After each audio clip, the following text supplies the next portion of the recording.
I'm picking up my career mode where I left off from 2 years ago in the Honda NSX GT3, and because of whatever updates they made to the physics, I have to change the settings. And onto those settings.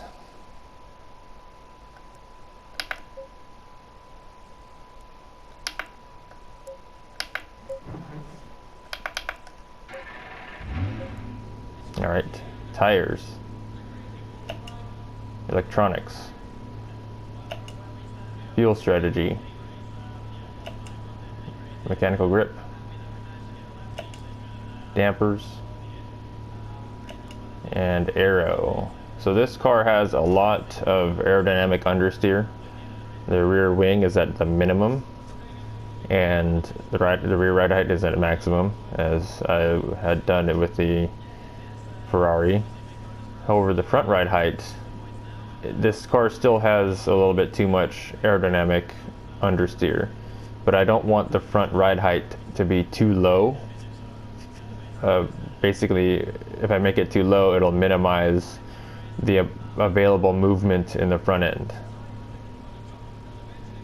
So I have to deal with the aerodynamic understeer, and honestly, it's easier to drive. However, I'm not able to get into the 1 minute 49 second range here at Catalunya. And dampers, I don't know, the maximum value is higher than the Ferrari, but I don't know if the actual simulated value is higher than the Ferrari. So it might just have more steps in between the same maximum damping ratio. I don't really know, but it goes to 40. I have about 75% less damping in the rear for the slow bump. Fast bump is really soft for the bumps. Mechanical grip, basically is as close to a carbon copy to the Ferrari settings that I could get. And oh yeah, the caster. The minimum caster in this car is 8.8 degrees. I don't know if that's realistic. It might be. I don't know, but it feels better than 5.5 in the Ferrari. What essentially does is it creates more steering force, essentially counter steering force in the steering wheel. And so at 8.8, I actually had to turn down the force feedback gain, which I could show also in this video, because the strength was, I mean, I can move the wheel, but it would be very difficult to drive for a long time at the strength it was at before. So what I'm probably going to end up doing is adjusting every car to have around 8 degrees of caster, and then just leave the force feedback gain where it is now. Yes, and that's the setup. Onto the drive.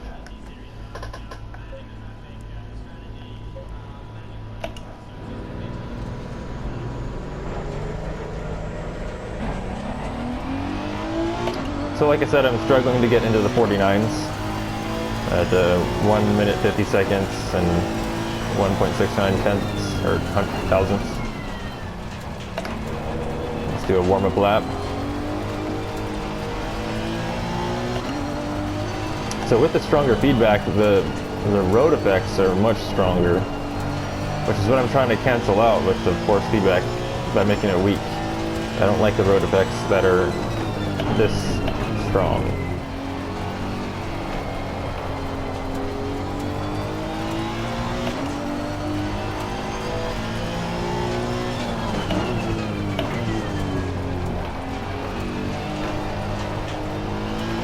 Oh, too much throttle.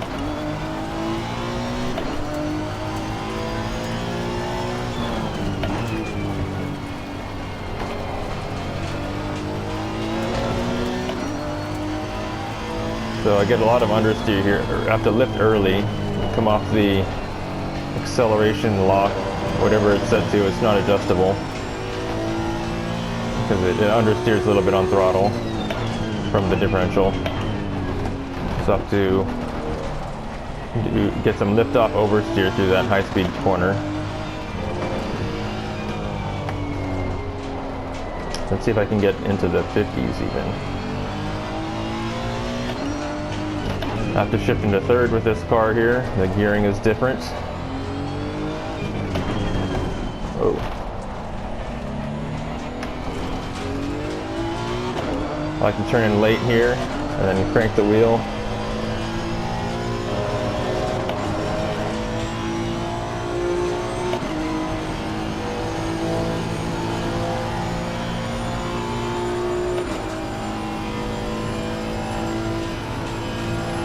Braking zone's a little bit long.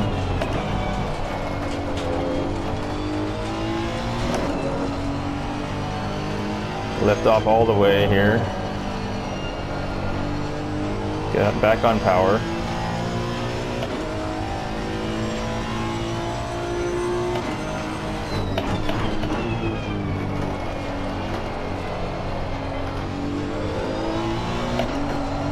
Too much throttle.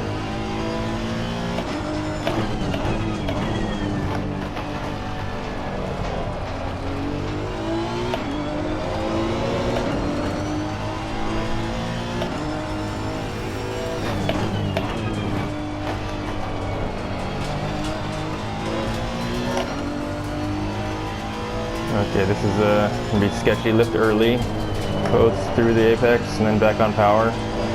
Take it all the way to the outside of the curb. Brake early here.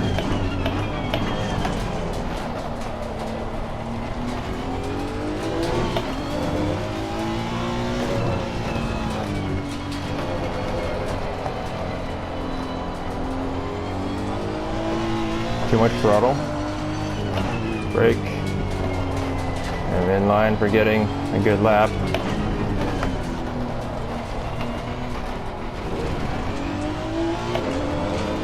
Late turn in and crank the wheel. Oh shit. No! I ruined it. Hit the curb. Alright, I'm gonna try that again. I think I can get that 49.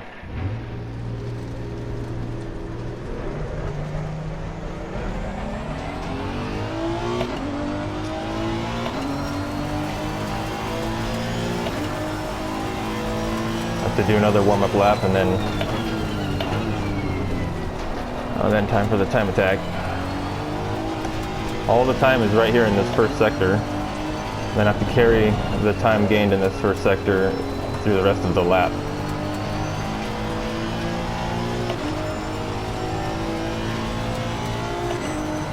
Stay in fourth there.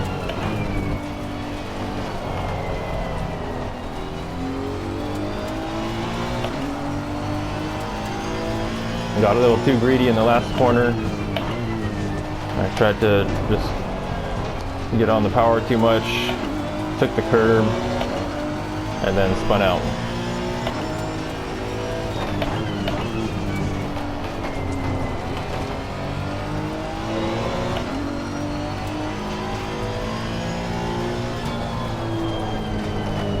Late turn in there, it's not good.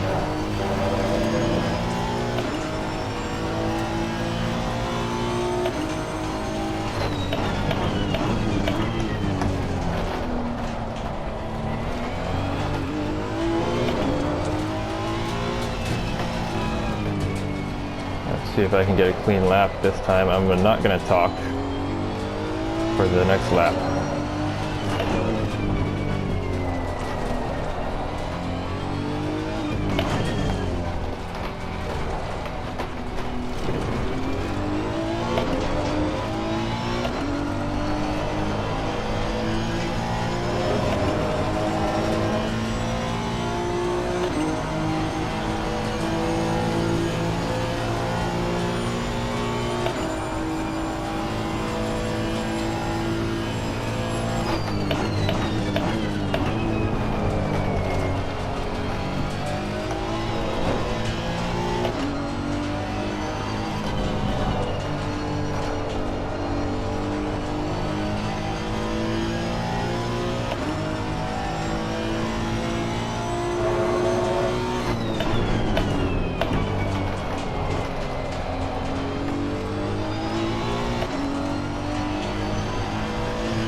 had to lift out of the last turn. I was 9/10 up. I got in the 49s. I can probably get a 49.1 or 49.2. But yeah, that's that. Till the next one.